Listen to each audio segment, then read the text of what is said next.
Dear students, welcome to all of you once again in new session. अभी तक हमने जो किया है न्यूमेरिकल्स किए हैं on combination of registers 4 session हुए थे एंड हमने किया है एक्सपेरिमेंट इससे पहले to find the equivalent resistance of two registers when connected in parallel. तो इस सेशन में हम क्या करने जा रहे हैं, तो आपने डेली लाइफ में देखा होगा कि जब हम इलेक्ट्रिक करंट को यूज करते हैं when electric current is pass through a conductor, है ना, तो कई बार आपने देखा होगा सर्किट गर्म हो जाते हैं, या आपने हीटर आपने डेली लाइफ में देखा है, इलेक्ट्रिक बल्ब देखा है ना, एंड गीजर आप यूज करते हैं। तो इनमें हीट प्रोड्यूस होने का कारण क्या है? Why heat is produce in some conductors और रेजिस्टर्स इन सम डिवाइसेस, क्या रीजन है? तो this we are going to discuss today, और क्या एक्सप्रेशंस हैं, क्या फार्मूले हैं उनको कैलकुलेट करने के, ठीक है। तो this all we are going to discuss today. Now let's start the session and move towards white board. Yes, dear students, let's start the session. Just let me know, आप में से कितने बच्चे आजकल, कितने बच्चे मीन्स आपके घरों में, कितने बच्चों के घरों में इलेक्ट्रिक बल्ब यूज हो रहा है? Okay, no. So all of you are saying, sir, no, we are not using electric bulb. हम इलेक्ट्रिक बल्ब का यूज नहीं कर रहे हैं. What you are using for light? Light के लिए क्या यूज कर रहे हैं? Yes, so we are using LEDs and electric tubes, है ना? जो ट्यूब जो है एलईडी ट्यूब या इलेक्ट्रिक एलईडी बल्ब्स को यूज कर रहे हैं, ठीक। Electric tube means LED tubes, और we can say we are using LED bulbs. So अगर हम बात करें कि पहले हम बात यूज करते थे इलेक्ट्रिक बल्ब। इलेक्ट्रिक बल्ब की जब बात करें तो what do we get from electric bulb? Electric bulb से हमें क्या क्या मिलता है? ओके, सूर्यांश सिंह कह रहे हैं कि electric bulb it gives us light only, ये हमें लाइट देता है। तो लाइट तो एलईडी भी देता है, ओके, एंड लाइट बल्ब भी देता है। तो व्हाई नाउअडेज बल्ब्स जो है, बल्ब्स का यूज नहीं है nowadays, we are not using bulbs. तो बल्ब्स धीरे धीरे खत्म हो जाते हैं, उनकी जगह एलईडी का यूज हो रहा है ना, एलईडी बल्ब्स का यूज हो रहा है। So yes, Nilay is saying no sir, electric bulb से हमें दो चीजें मिलती हैं, it gives light as well as heat. Yes, तो इलेक्ट्रिक बल्ब जो है इससे हमें मिलती है हीट एंड लाइट, दोनों ही मिलते हैं। लेकिन बात करें एलईडी ट्यूब की या एलईडी बल्ब की, तो इससे हमें सिर्फ प्रकाश मिलता है, लाइट मिलती है ना। ओके, अगर हम दूसरा एग्जांपल बात करें, इलेक्ट्रिक हीटर और which is used for cooking food, और रूम हीटर की बात करें, गीजर की बात करें, इलेक्ट्रिक आयरन की बात करें, there are so many devices. जब इनको हम यूज करते हैं, जब इनमें इलेक्ट्रिक करंट पास होता है ना, तो what is what do we get? तो हमको मिलता है हीट। तो we get heat from electric heater, we get heat from room heater, we get heat in geyser, है ना। सो इलेक्ट्रिक आयरन में भी हीट मिलता है। तो अब ये बात आती है कि इनमें हीट आती कहां से, हीट आती क्या है, कैसे है ना। सो एक तो आंसर बड़ा सिंपल है, सर इलेक्ट्रिक करंट जो है it is producing heat. Yes, जब इलेक्ट्रिक करंट इनमें से पास होती है तब इनमें हीट प्रोड्यूस होती है ना? इलेक्ट्रिक करंट्स की वजह से हीट प्रोड्यूस होती है। तो ये जो इफेक्ट है इलेक्ट्रिक करंट का, जो हीट प्रोड्यूस करता है रेजिस्टर्स में या कंडक्टर्स में, कंडक्टर्स भी हमारे जो कंडक्टिंग वायर्स हैं इनमें भी थोड़ी बहुत हीट प्रोड्यूस होती है ना। सो हमारे रेजिस्टर्स हैं या कंडक्टर्स हैं, इनमें जो हीट प्रोड्यूस होती है, तो this effect of production of heat is known as, क्या कहते हैं इसको, heating effect of electric current. Current का हीटिंग इफेक्ट होता है। ओके, आपने छोटी क्लासों में एक्टिविटी किया होगा, magnetic effect of electric current, chemical effect of electric current, ये भी किया होगा 8th में, है ना। तो ऐसे ही इलेक्ट्रिक करंट का हीटिंग इफेक्ट भी है। Okay, heating effect of electric current. तो now you must have got, अब समझ आ गया होगा कि कौन सा टॉपिक हम आज करने जा रहे हैं। तो this is another important topic which we are going to discuss. तो टॉपिक समझ गए, टॉपिक क्या है? Yes, it is heating effect of electric current, heating effect of electric current. तो आज हम क्या करने वाले हैं? तो heating effect of electric current में सबसे पहले हम बात करेंगे what is the cause of heating effect of electric current. Heat produce होने का रीजन क्या है? Why heat is produced? In some heat produces less, in some heat produces more. And how can we calculate heat produced in a resistor or in a conductor? ठीक, and what are the factors on which heat produced depends. ये सब आज करने जा रहे हैं, and ये topic जो है प्रीवियसली जो हमने अभी टॉपिक किए थे उनसे रिलेटेड है ना, उनसे रिलेटेड है. तो here previously gain knowledge will be used. तो ध्यान रखिए कि नॉलेज को हमें यूज करना होता है, मिस यूज नहीं करना होता है. Remember my point, we have to use knowledge for good purpose, not misuse. So never misuse your knowledge. Always use your knowledge for good work. So now let's start the topic. शुरू करें. And इससे पहले हमने जो 4 session लिए थे उनमें हमने न्यूमेरिकल्स का डिस्कस किया था. Numericals on yes combination of registers. And I'm sure all of you must have done. अगर उसमें और प्रैक्टिस चाहिए तो do write in chat box. More and more numericals we can discuss. So now let's start the session. Okay, तो heating effect का definition में लिख दिया. Heating effect of electric current क्या है? It is the production of heat, और we can say generation of heat in a resistor और a conductor on passing electric current through it. Electric current through it. Electric current through it. And how electric current can be pass through the conductor और resistor? Yes, when it's two ends. Okay, when it is connected to the source of electricity. And source of electricity हमारा cell हो सकता है, battery हो सकता है. Okay, और घर की बात करें तो हम इसको प्लग इन करते हैं. यस, तो when it is connected to source of electricity. इसके बाद बात आती है कि sir what is the cause, ये कैसे हीट कैसे प्रोड्यूस होती है? गैस के चूल्हे के ऊपर तो अगर हम बर्तन रख दें, उसमें पानी रख दें तो बॉयल होने लगता है ना, तो उसमें तो हीट प्रोड्यूस होती है, समझ आता है, राइट. एंड एक और बात करें हीट प्रोडक्शन की, तो when we rub our hands, winter में बहुत ऐसे करते हैं ना, when we rub our hands and put here, तो हाथ रगड़ने से भी क्या होता है? Heat is produced. तो here heat is produced because of friction. तो friction results in production of heat. एक तो याद रखिए कि जिंदगी में फ्रिक्शन ना रखें, है ना, फ्रिक्शन नहीं होना चाहिए, because it causes heat, and जब हीट प्रोड्यूस होती है तो there is always loss of energy. So try to avoid friction, okay? लेकिन for sometime we have to do for good purposes, no? So okay. तो उसके बाद हम बात करें कि अब कंडक्टर में, रेजिस्टर में हीट प्रोड्यूस होने का कारण क्या है? इसमें हीट इलेक्ट्रिक करंट पास होने से हो रही है. तो इलेक्ट्रिक करंट कैसे हीट प्रोड्यूस करती है इन ए कंडक्टर और रेजिस्टर, इसको अब हम डिस्कस करेंगे. ओके, तो स्टेप बाय स्टेप पढ़ना है हमको, स्टेप बाय स्टेप. ये हो गया heating effect of electric current. Now we have to discuss cause of heating effect of electric current. Electric current. Okay, so I am writing complete these two words. Electric current. Current का मतलब तो ऐसे flow होता है ना, water currents. तो here we are talking electric current. तो current, electric current की बात कर रहे हैं ना.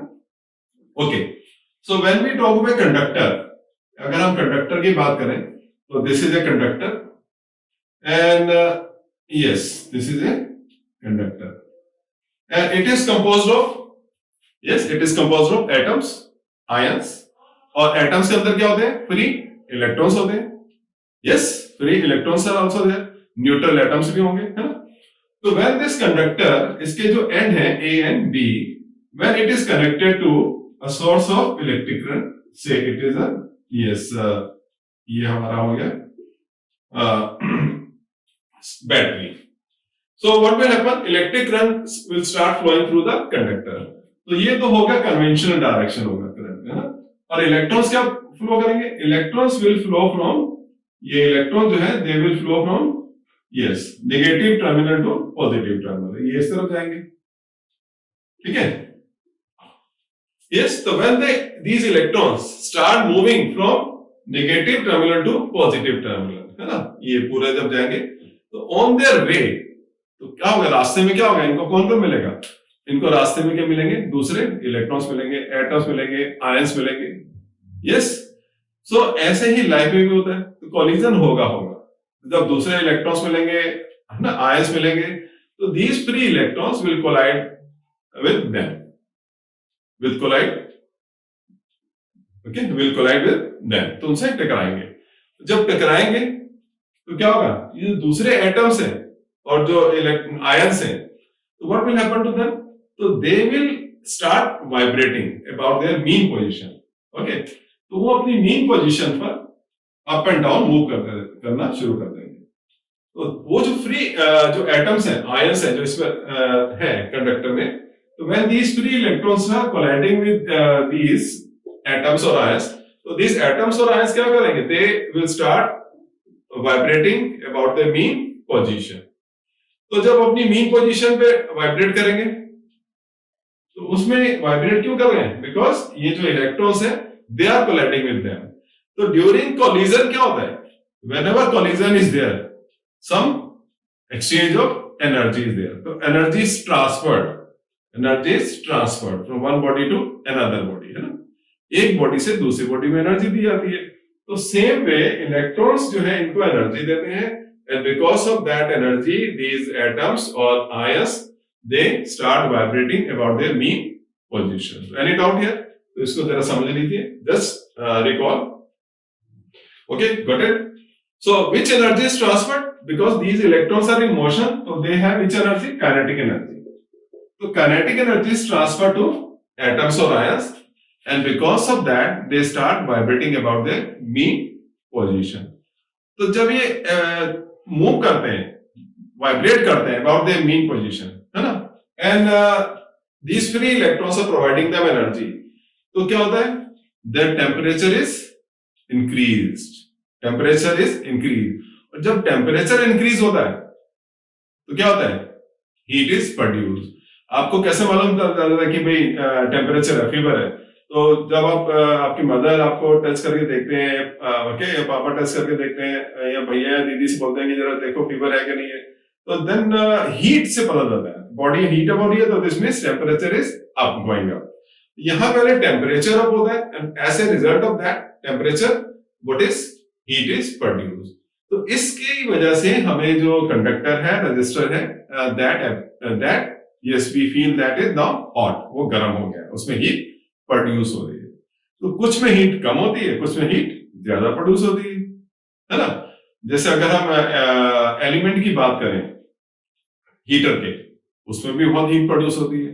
अगर हम एलिमेंट की बात करें या फिलामेंट की बात करें, इलेक्ट्रिक बल्ब के फिलामेंट, है ना, वहां फिलामेंट यूज होता है वर्ड। तो filament of electric bulb it also produces heat, and here heat it produces also very high. अब ये क्वेश्चन आता है कि दोनों में अलग अलग वायर होती है ना, एक में हम कह रहे हैं फिलामेंट, दूसरे में हम कह रहे हैं एलिमेंट, नो, और दोनों जो है देखिए क्या सेम मटेरियल के बने हुए हैं, नहीं, दोनों सेम मटेरियल के नहीं बने होते हैं ना। We shall discuss in in coming sessions, उसमें डिस्कस करेंगे। एक को हम फिलामेंट नाम देते हैं, दूसरे को एलिमेंट नाम देते हैं। तो ये छोटी छोटी चीजें मालूम होनी चाहिए, व्हाई एलिमेंट, व्हाई फिलामेंट, ठीक है। तो filament is always inside the bulb. कभी एक बल्ब में हल्का सा होल करके देखो, उसको ऑन करो, इलेक्ट्रिक करंट को दे, ग्लो करेगा, नहीं करेगा। और एलिमेंट ऑफ इलेक्ट्रिक हीटर ये ओपन में ग्लो करता है, हीट प्रोड्यूस करता है, लाइट भी देता है ना। तो चले आगे, अब हम बात करते हैं कि क्या फैक्टर्स कौन कौन से हैं, what are the factors on which this production of heat depends. इसमें कुछ लिखना है, ओके, नो नीड, है ना, तो सिंपल आपको you have to understand. Any problem here? No. तो चलिए, अब क्या क्या फैक्टर्स हैं which influence means which affects the production of heat in a resistor or conductors, वो शुरू करते हैं, इसको रब करते हैं और नेक्स्ट पॉइंट डिस्कस करते हैं। Okay, now what are the factors which can influence the heat produced in a conductor? कौन से फैक्टर है जिन पर heat produce in a conductor और रेजिस्टर डिपेंड कर दिए? Just try to recall, you were taught in class 7, आपके teacher ने जरूर पढ़ाया होगा क्लास में, ठीक है। और अगर याद हो तो ये फॉर्मूला होगा उसमें हीट प्रोड्यूस का, H = I²R P। Yes, I means heat, I means electric current, heat तो H हो गया ना, I means electric current, strength of electric current, R is the resistance of the conductor, T for time, for how long electric current is being passed through the conductor. Okay, so there are how many factors? 3. So there are 3 factors. There are 3 factors on which heat produced depends. On which heat produced in a conductor or resistor depend.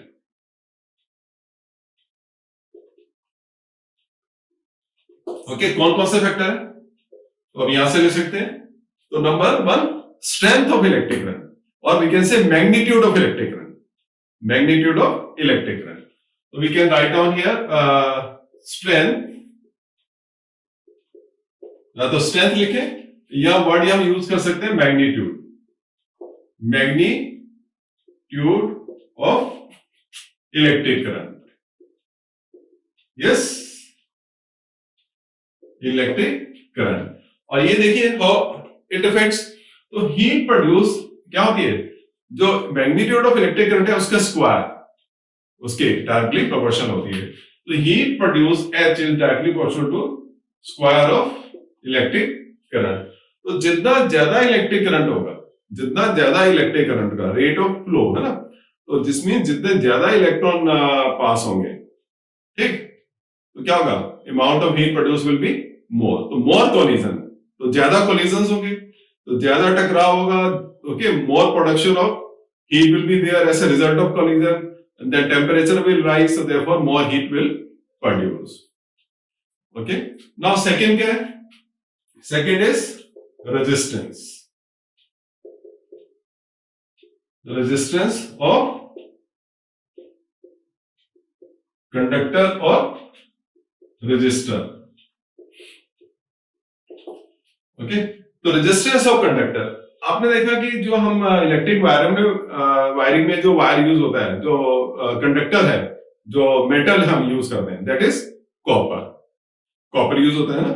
और street wiring जो होती है ना, street wiring जो होती है उसमें कौन सा होता है, दैट इज एल्यूमिनियम. तो रीजन क्या है, तो सोचिएगा. तो अब इसमें देखिए कंडक्टर जो हम यूज कर रहे हैं कॉपर या एल्यूमिनियम, तो इनका रेजिस्टेंस कैसा होता है, दे हैव लो रेजिस्टेंस. जो हीटिंग डिवाइसेस है उनमें जो हम यूज करते हैं, रेजिस्टर्स यूज करते हैं, तो उनका रेजिस्टेंस कैसा होता है, हाई रेजिस्टेंस होता है. ओके, तो because of high resistance heat produces more. We have done what is resistance. It is the opposition to the flow of electric current. Opposition to the flow of electric current या electrons passing through a conductor, right? तो जब ज्यादा resistance होगा, resist ज्यादा करेंगे, ज्यादा oppose करेंगे, तो heat produce will be more. ठीक है ना. Yes, so heat produce will be more. तो here we should not waste here heat. हमें इसलिए हमने बोला था कि कोशिश करें मिलजुल कर रहें, रेजिस्टेंस ना करें हम लाइफ में, है ना. तो सेकंड रीजन है रेजिस्टेंस ऑफ कंडक्टर और resistor through which electric current is passing. तो here again heat produce is directly proportional to resistance of the conductor. Note down. Now third is time. Third is time. Okay, इसको हम क्या represent करते हैं, T से. Resistance is R. तो ये तो आपने डेली लाइफ में भी देखा होगा ना, कि अगर हम गीजर को थोड़ी देर के लिए ऑन करते हैं तो और कई बार हम उसको देर तक ऑन करके रखते हैं, तो थोड़ी देर के लिए ऑन करते हैं तो पानी क्या होता है, कम गर्म होता है ना, टेम्परेचर उसका कम ही रहता है, बहुत ज्यादा राइज नहीं करता है. If you just switch it on, keep it on for longer time, लंबे समय के लिए ऑन रखते हैं, तो टेम्परेचर क्या होता है, राइज करता रहता है. यस, तो इसमें हमें क्या मालूम चला कि higher greater is a time, means higher is a time. जितने ज्यादा टाइम ज्यादा होगा उतनी ज्यादा हीट प्रोडक्शन होगा. मींस जब टाइम ज्यादा होगा तो number of collisions will also be more. तो number of collisions will also increase. तो जब नंबर ऑफ कोलिजन इंक्रीज होंगे, टाइम ज्यादा है, तो इसलिए वजह से हीट प्रोड्यूस भी ज्यादा होगी. तो more collisions because of more time, more heat is produce. Okay, more heat is produce. ठीक है, चले आगे. तो ये आपने देखा होगा कि जैसे सिंपली अगर ये बात करें तो अगर हम इसको रब करते रहे, है ना, इसको कंटिन्यूसली रब करते रहे काफी समय के लिए, तो हीट प्रोड्यूस ज्यादा हो जाती है। सिंपल सा एग्जांपल है यहाँ पर। और हल्का सा रब करें तो हीट, थोड़ी देर के लिए रब करें तो heat produce is less. So the last point इसमें आता है टाइम। तो heat produce is directly proportional to time. Yes, any problem here? No? Okay. So after this we are going to discuss Joule's law of heating effect, or we can say Joule's law of heating effect सुना होगा आपने नाम, or we can say now we are going to find amount of heat produced. Okay, we are going to get the various expressions that how can we calculate amount of heat produced in a conductor or resistor. क्या क्या फार्मूले हैं जो हमें help करते हैं calculate करने में कि that how much heat is produced in a conductor or resistor when electric current is passed through it. Okay, now शुरू करें, इसको रब कर दें। Okay, now calculation to find heat produced in a conductor or resistor. तो क्या calculations है इसमें, कितने फार्मूले हम देखो इसमें लेंगे, कितने फार्मूले हम फाइंड करेंगे to calculate the amount of heat produce in a conductor or resistor when it is connected to a source of electric current. Okay, एक छोटा सा क्वेश्चन पूछ लेते हैं कि when conductor is connected to a source of electricity, then free electrons they start moving from negative terminal to positive terminal. So during their movement from one terminal to another terminal, okay, so they lose energy or they gain energy. Yes, they lose energy when they collide with atoms or ions of the conductor. तो अब शुरू करते हैं calculation. देखिए, तो let this is a conductor, एक हमारा ये कंडक्टर है हमारा, and this is a conductor, ये हमारा एक कंडक्टर है and it has some resistance, है ना, इसका कुछ रेजिस्टेंस भी होगा। And this conductor it is A B and it is connected to a source of electricity. ये हमारा सोर्स ऑफ इलेक्ट्रिसिटी है, इससे हमने इसको कनेक्ट कर दिया। Yes, it is connected and V is the potential difference. Okay, it is a potential difference इसके जो अक्रॉस होगा, ओके, जब इसमें लगाएंगे। और इसमें हमने अगर हम स्विच लगा दिया, यहां अगर हम स्विच लगा दें, दिस इज द स्विच। अब स्विच ऑन नहीं है अभी, है ना, इट इज नॉट ऑन। तो इस समय इसको क्या कहेंगे, इसको क्या कहेंगे, it is the electric potential और ईएमएफ ऑफ द सेल और ए बैटरी। तो it is EMF, it is EMF, है ना। और इससे हमने पहले सेशन में किया है। और अगर हम इसको ऑन कर देंगे यहां पर, दिस इज ऑन, तो now electric current will start flowing, electric current will start flowing. Now इसको हम ईएमएफ नहीं बोलेंगे, अब क्या कहेंगे, पोटेंशियल। तो now V is the potential being applied across the ends of the conductor AB. Okay, जितना ये V है उतना ही पोटेंशियल इसके अक्रॉस रहेगा। Yes, and resistance of the conductor जो है, this is R. R is the resistance of the conductor, ये मान लेंगे। ठीक, अगर हम इसका एक क्रॉस सेक्शनल एरिया ले लेंगे, this is the cross section area. तो ये जो इलेक्ट्रॉन्स हैं, free electrons, they are moving from negative to positive, है ना, ये जाएंगे इसमें से, पास होके जाएंगे। And these free electrons are responsible for generation of heat in a conductor और resistor. Okay, any problem here? So here what do we call it, electric potential difference, है ना। तो इलेक्ट्रिक पोटेंशियल डिफरेंस की जरा definition recall करें आप। Yes, recall करा, this is current I. So V is the electric potential being applied across the ends of the conductor. Electric potential का क्या पढ़ा था definition? It is the amount of work done to move a unit positive charge from one point to another point in a conductor, from one point to another, ठीक है, point. So amount of work done to move a unit positive charge from one point to another. Amount of work done. Remember, it is the amount of work done. Definition पढ़ा था ना? Now इसमें लिखेंगे, ये सब लिख लेंगे, इसमें सारा हम नहीं लिख रहे हैं, ये आप लिखेंगे। R is the resistance of the conductor, AB is the electric current passing through it, and B is the electric potential difference applied across the ends of the conductor, and here it is the switch. Now switch is on. Switch is on. चले? So here, therefore, now definition क्या था ना? Since we know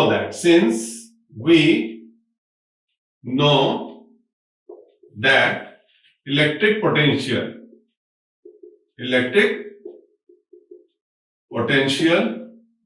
is equal to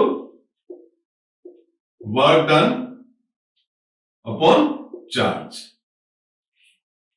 Work done upon charge. Any problem here? And how do we represent it? इसको लिखते हैं V is equal to W upon Q. V is equal to W upon Q. W is the amount of work done and Q is the charge. और हमने पढ़ा था कि charge क्या होता है? What is the formula of this? Q is equal to I into T. Q is equal to I into T. ठीक है, पढ़ा हुआ है हमने।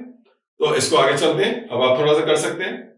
तो देयरफॉर हमें यहाँ पे फाइंड क्या करना है? हमें W फाइंड करना है। हमें V दिया है, W फाइंड करना है। V इज गिवन, चार्ज हमको इलेक्ट्रिक करंट ये निकाल लेंगे I into T, for how much time electric current is passing, and then work हमको फाइंड करना है। तो देयरफॉर यहाँ पर क्या होगा? W, एंड ये जो वर्क डन है W, it will come out in the form of heat, in the form of heat. तो W इक्वल टू क्या हो जाएगा? V into Q। ओके, ये साइन का भी यूज करना सीखिए। W is equal to V into Q। So now if I is the electric current passing through the conductor for time t, तो charge क्या हो जाएगा? Q is equal to I into T। Now since I is electric current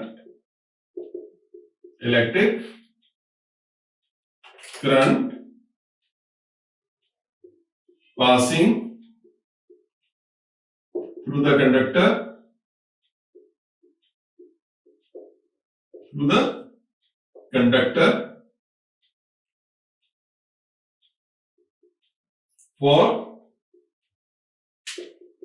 time t, तो therefore क्या हो जाएगा यहाँ पर? Q is equal to I into T। ये हमने लिख दिया था पहले, है ना? अब देखिए यहाँ पर क्या, Q is replaced by I into T, तो therefore W amount of work done हो जाएगा V into, in place of Q लिखेंगे हम I into T। W is equal to V into I into T। Any problem here? So note down, because इसको हमें रब करना पड़ेगा। Hurry up, note it down।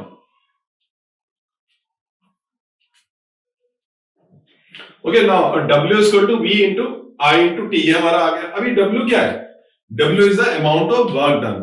अब यहाँ वर्क डन कैसा हो रहा है? यहाँ कोई फोर्स तो लग नहीं रहा, कोई डिस्प्लेसमेंट तो हो नहीं रहा है ना? सो फोर्स कोई नहीं लग रहा है, तो बट यहाँ पे एक्सटर्नल फोर्स लग रहा है। एक्सटर्नल फोर्स कौन लगा रहा है और किसके ऊपर लगा रहा है? तो external force is being applied in the form of energy supplied, है ना? Energy supplied to the electrons, तो इलेक्ट्रॉन्स के ऊपर लग रहा है ना? तो because of that energy supplied by the source of electricity, this energy is being supplied to the electrons and they are moving। ठीक है, तो यहां पर ये वर्क डन जो है, it is equal to the energy supplied by the source of electricity to the conductor और in the circuit. And ये जो एनर्जी है ना, जो आ रही है in the form of work done, तो this is coming to us in the form of heat. It is coming to us in the form of heat. Any problem here? तो work is being done, who is doing work? Source of electricity काम कर रहा है ना? Source of electricity क्या करता है? ये एनर्जी सप्लाई कर रहा है। एनर्जी किसको सप्लाई होती है? फ्री इलेक्ट्रॉन्स को, and they move. Okay, so this work done is equal to the energy supplied by the source of electricity which comes out in the form of heat. जब ये electrons move करते हैं energy supply करने से, तो दे collide with the atoms और ion. So this energy supplied, okay, is equal to work done, and this is equal to heat produced in the conductor or in the circuit। Any problem here? तो लिखते हैं इसको हम आगे। Okay okay, तो ये हो गया हमारा वर्क डन, ठीक है, work done to move the charge, to move the electrons is equal to the energy supplied to the conductor or circuit.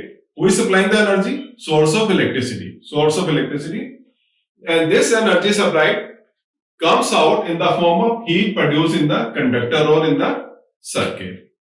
Any problem here? So from this, what do we come to know? So therefore we can write down here W is equal to H. H हमारा क्या? Heat produced. तो W is equal to H आ गया. तो now in place of W we can write down H. We can write down H means heat produced. So now write down. So therefore we can write here इस expression को H is equal to W is equal to V I T, or we can say H is equal to V I T. ये हमारा expression आ गया.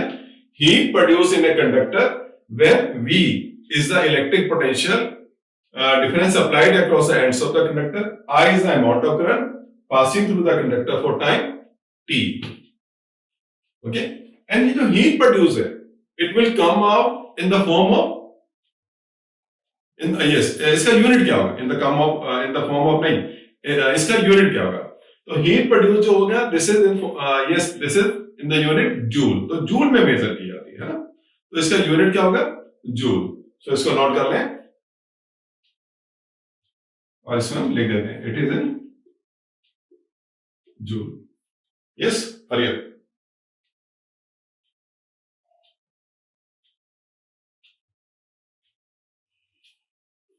Now after that some other expressions. तो एक तो हमारा ये फार्मूला आ गया, ये हमारा एक एक्सप्रेशन है, this is formula 1.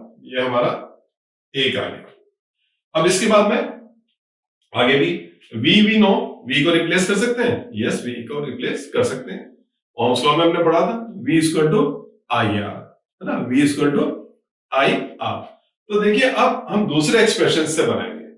Okay, now second को लिखते हैं यहाँ पे. Second, this is the first formula to calculate the heat produce. जब हमको इलेक्ट्रिक पोटेंशियल डिफरेंस दिया है, आई अमाउंट ऑफ करंट दिया है, टी इज टाइम दिया है. ओके, सो हो गया. नाउ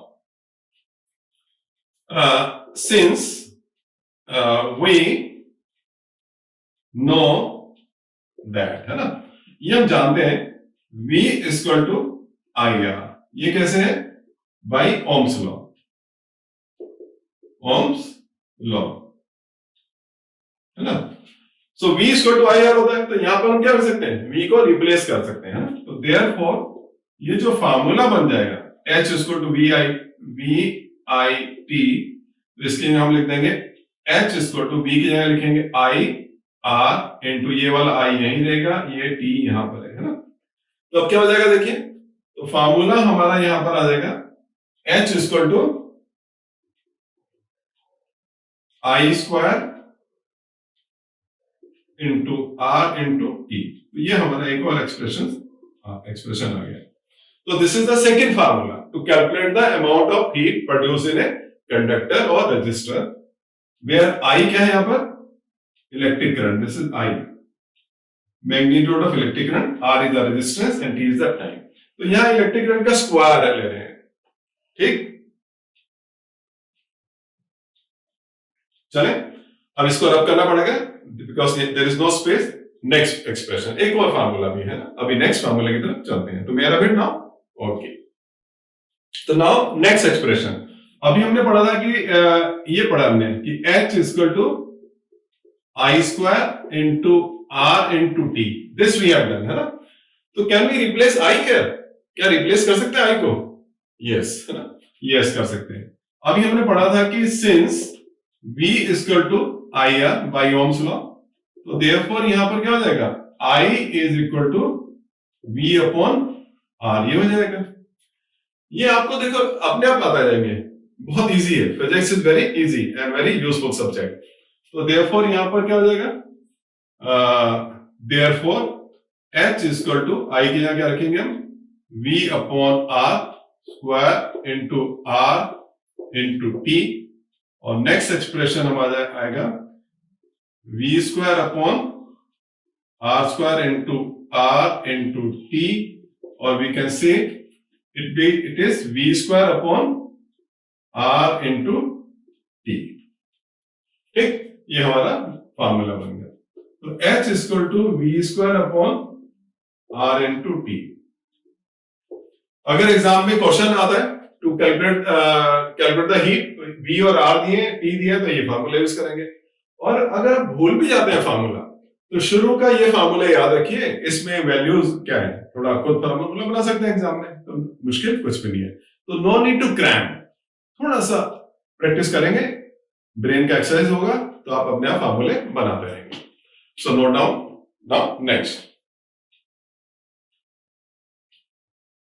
ओके, हो गया। तो देखिए कितने फार्मूले हमारे आए इसमें, तो 3 आ गए हमारे, है ना। तो नाउ तो हीट प्रोड्यूस, हमारे 3 फार्मूले आ गए। एक तो आ गया V I T, this is after that I square R T, and third is V square upon R, and here it is T। तो ये 3 एक्सप्रेशंस आ गई हमारी to calculate the amount of heat produced in a resistor or a conductor when its ends are connected to a source of electricity. So note down, इनको note कर लीजिए।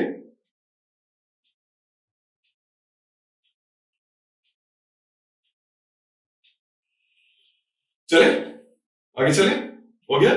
Okay, now ये जो Joule's law of heating, now H equal to I square RT जो हमने formula पढ़ा है, तो ये जो फार्मूला है this is applicable to Joule's law of heating effect. और जूल्स लॉ, इसको जूल्स लॉ क्यों कहते हैं? तो जूल्स लॉ बिकॉज जूल जो थे हमारे जो साइंटिस्ट थे, उन्होंने सबसे पहले heat produce in a conductor को फाइंड किया था, ना। तो therefore it has been named after Joule's law of heating of electric current. तो that is formula H square I square R T। यानी हमने शुरू में भी किया था ना कि heat produce in a conductor is, ये किसके ऊपर डिपेंड करता है? तो heat produce in a conductor is directly proportional to square of electric current. Number 2, heat produce is directly proportional to resistance of the conductor, and number 3, heat produce is directly proportional to time for which it is electric current is passing through the conductor. ठीक है, any problem here? तो चलिए इसको भी note कर लीजिए। Now